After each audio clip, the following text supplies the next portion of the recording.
Hey, thought I'd shoot a vid now that I'm kind of back in my place again, sitting up and yada yada. Anyway, I'm just like, okay, my objective here is to war against a lot of the moderns and a lot of the discourse that's going on just lately on the tubes.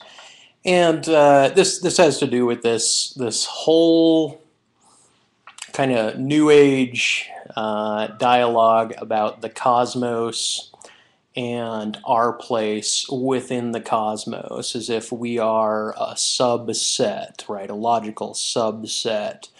When utilizing kind of a natural language to speak about self relative to environment, right? So we have a knowledge of, well, I'm in my house, and my house is in a state or a land, and the land is on the Earth, and the Earth is in an atmosphere, and that's in the solar system, and that's in the galaxy, and that's in the universe, and the universe is what we call the cosmos, that grand, infinite, always ever outward thing, word, right?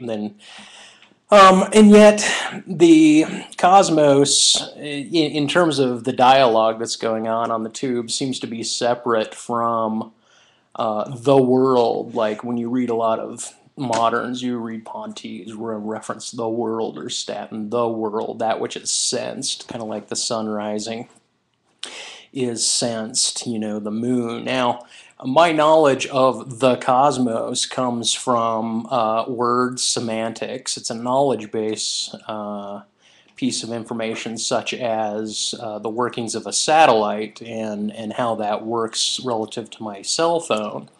Right now, I've never seen a satellite. I don't actually know the workings of it. I have no engineering know-how.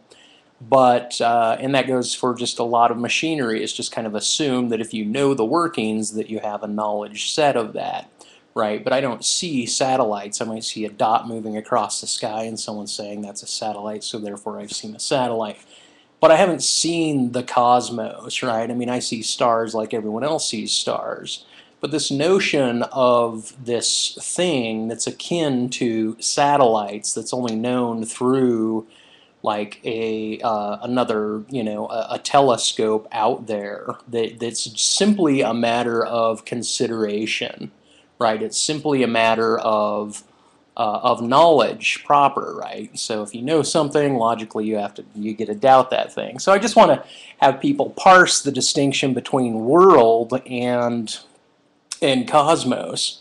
Now, there's this whole idea, and To Be Serious and Conference Reporter putting it on, Anton's put it up, and really barks through this ontology. And I want to continue a war against this promulgation of the idea of ontology being kind of a mix between knowledge and natural language that's supposed to ground and predominate over episteme, right? It's this argument that there is a self that is in existence, and then there is the logos that steps in, right? The pre-linguistic and then the linguistic. Now, this can be described through looking at humanity developing language. It can be looked at in terms of, which is a knowledge, once again, another knowledge base,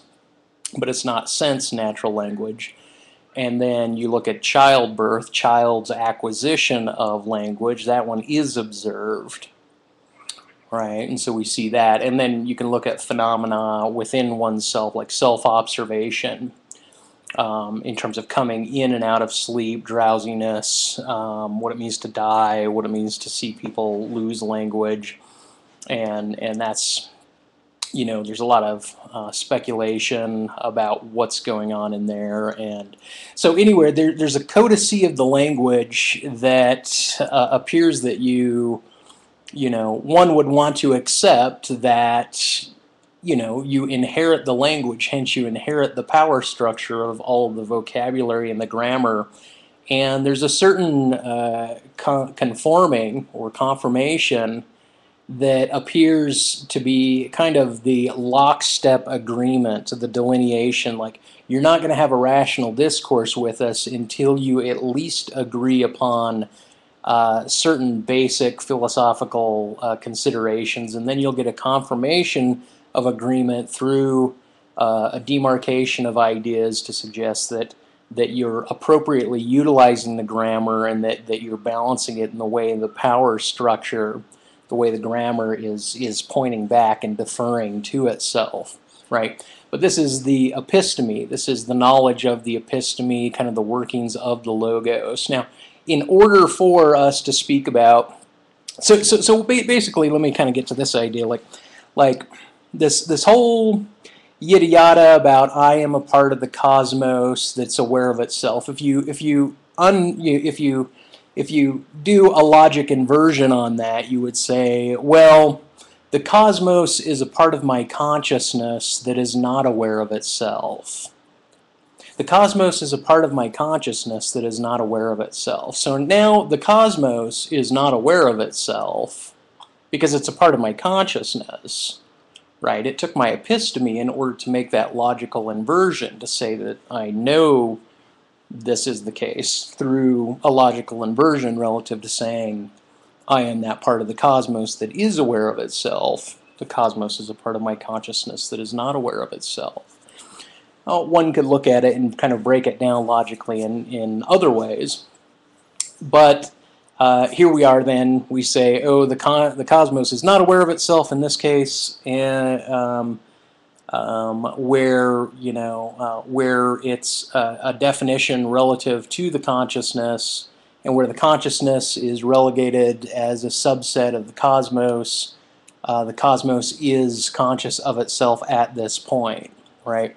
So this seems to be an argument between the ontology and the epistemology, where the current prevalence of this argument seems to be again and again reiterated as an ontological description. There's ontological descriptions. Now, these descriptions, you can see there's substitutions for difference between that which is sensical descriptions, like the sun rising, as opposed to knowledge-based descriptions, such as how a cell phone works or what it is the cosmos is, right? The cosmos is already an intellectual abstract that's accepted in discourse, in dialogue, as having a particular type of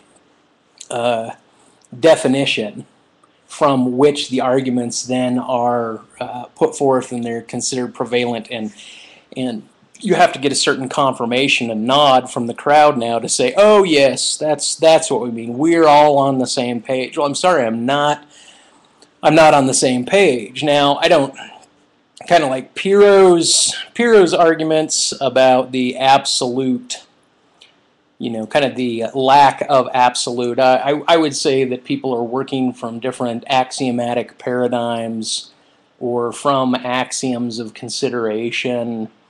Their episteme as they wake into their logos to peer back and describe what it is the cosmos is and our relationship to the cosmos. There is not a synonymous but a necessary concurrence that's going on with an individual relative to his reality. Now, Pirro may argue that there is no absolute, where people will argue kind of off of a baseline of what it is they describe when they say, I am a being that feels, prior to a being that thinks, which I want to just say, let's remove the suffix and the prefix and just say being that thinks feels thinks, right? Space-times, right? But there's this notion of kind of baseline three-dimensional environment that we wake up into that we call a baseline. And then it's argued that this is considered absolute relative to what it would mean to be hallucinating, or to think one was dreaming and then wake up to find that one was really dreaming, to wake up and be able to test